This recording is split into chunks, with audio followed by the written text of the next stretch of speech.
Listo, buenos días. Mi nombre es Simón Peña y voy a hablar sobre la comunicación interventricular.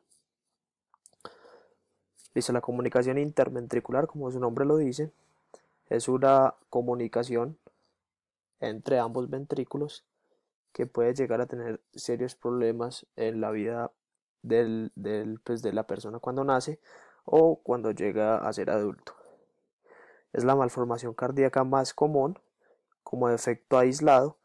Hablamos de un 20 a 30% de todas las cardiopatías congénitas. Su método de diagnóstico es básicamente si el orificio es muy pequeño, o sea, su método de diagnóstico depende qué tan rápido se puede encontrar, depende de qué tan grande sea el orificio. Es decir, si el orificio que comunica los dos ventrículos es muy pequeño, pues va a haber mucha probabilidad de que haya un flujo turbulento. Por lo tanto, el médico, en su buena anamnesis, en los primeros días de vida del recién nacido, puede detectar un soplo. Sin embargo, cuando el orificio va creciendo, que se habla que un orificio interventricular es grande cuando supera el tamaño de la aorta, es mediano cuando está más o menos entre el 50% del tamaño de la aorta y es pequeño cuando es menos del 50% del tamaño de la aorta, eh, puede o no haber presencia de un soplo. Por lo tanto, es muy importante una buena anamnesis. Ya si tenemos la sospecha, el diagnóstico específico sería obviamente clínico y con un ecocardiograma que nos diría todas las especificaciones del, del, del defecto como tal. Entonces recordamos que más o menos en la quinta semana, día más o menos 35 días, el feto tiene una comunicación interventricular normal, pues el tabique interventricular todavía no ha crecido lo suficiente y hay una comunicación entre el ventrículo izquierdo primitivo y el ventrículo derecho primitivo. Y esto pues no tiene ningún problema porque los pulmones del feto del feto todavía no funcionan y no son necesarios puesto que la placenta es la encargada de suministrar la sangre oxigenada y de hacer el intercambio gaseoso. Más o menos hacia la séptima semana, es decir, entre el transcurso de la quinta semana y la octava semana, ya se debe empezar a cerrar el tabique interventricular. Recordemos que el tabique interventricular crece hacia arriba para ya separar los dos ventrículos. Entonces allí, en las semanas críticas, donde se puede dar una posible comunicación interventricular. La comunicación interventricular puede ser tanto en la porción membranosa como en la porción muscular, siendo más común en la porción membranosa. Entonces eso nos da los tipos de comunicación interventricular. Tenemos la comunicación infundibular, la cual está muy cerca de las válvulas. La comunicación perimembranosa, una comunicación interventricular en la porción membranosa del tabique interventricular.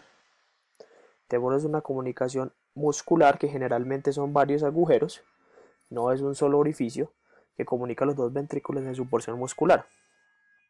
Y tenemos la comunicación interventricular del tracto de entrada. Cabe resaltar que, por ejemplo, una comunicación infundibular y una perimembranosa, debido a su cercanía a la válvula mitral, tricuspidia, incluso la aórtica, me puede dar, por ejemplo, de una insuficiencia aórtica, puesto que se le quita la rigidez muscular, el soporte muscular que tiene la válvula aórtica para poder lograr para poder funcionar. Entonces me podría dar una insuficiencia aórtica, pues porque la válvula prolapsa. Entonces eso es muy importante. Eh, Hay otros tipos, pues se puede hablar de otros tipos de comunicación. Más bien no otros tipos, sino unas clasificaciones que se hacen para cuando uno detecta una comunicación interventricular. Se describe en tipo Roger, en el cual el defecto no crece ni en tamaño ni en presión. Entonces la persona puede tener una vida totalmente normal donde se harían pues obviamente controles cotidianos y cada cierto tiempo para demostrar que el defecto no esté creciendo. Hay un tipo Eisenmenger, donde recordemos que el ventrículo izquierdo funciona a presiones más altas que el ventrículo derecho, por lo que la sangre fluiría de izquierda a derecha. Una vez en el ventrículo derecho, entonces habría un aumento de presión porque le llega más sangre, y ese aumento de presión con un respectivo aumento de volumen me va a taponar o me va a llevar a una insuficiencia, primero una insuficiencia cardíaca congestiva porque el ventrículo derecho no es capaz de soportar tanta presión, y también me puede dar una hipertensión pulmonar porque toda esa sangre pues me va a repercutir en un aumento a su vez en la presión de las arterias pulmonares. Entonces, una comunicación interventricular se puede decir que su grado de dificultad o su grado de complejidad depende de si hay o no una hipertensión pulmonar. Si hay una hipertensión pulmonar y una insuficiencia cardíaca congestiva, ya es un defecto más grave que debe ser tratado quirúrgicamente.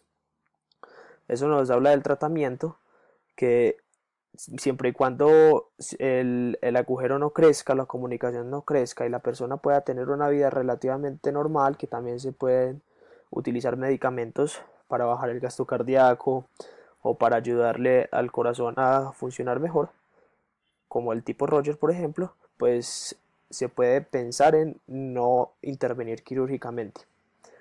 Sin embargo, si el defecto, por ejemplo, en un recién nacido no se cierra solo, porque en la mayoría de los casos o en una gran parte de los casos también se puede esperar a que se cierre solo, es necesario intervenir quirúrgicamente por medio de un catéter, o si es muy grande o muy grave por medio de una cirugía de corazón abierto, y cerrar el defecto.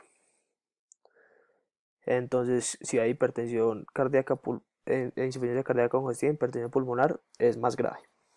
Y todos los tipos de comunicación interventricular son propensos a una endocarditis bacteriana. Entonces, se podría decir que eso es todo de la comunicación interventricular, de una manera muy básica, abordada de una manera muy básica.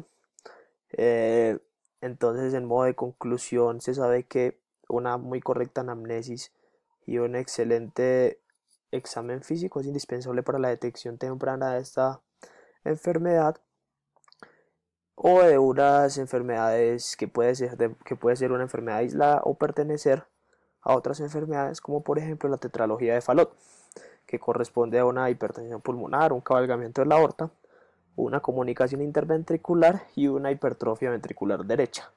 Ya estas son enfermedades cianosantes que, digamos, sería un poco más fácil detectar. Sin embargo, una comunicación interventricular aislada es muy difícil de detectar, y si la comunicación es muy grande, como ya dijimos, no genera soplos, entonces se podría pasar desapercibido en los primeros años de vida del recién nacido. Listo, eso es todo, muchas gracias.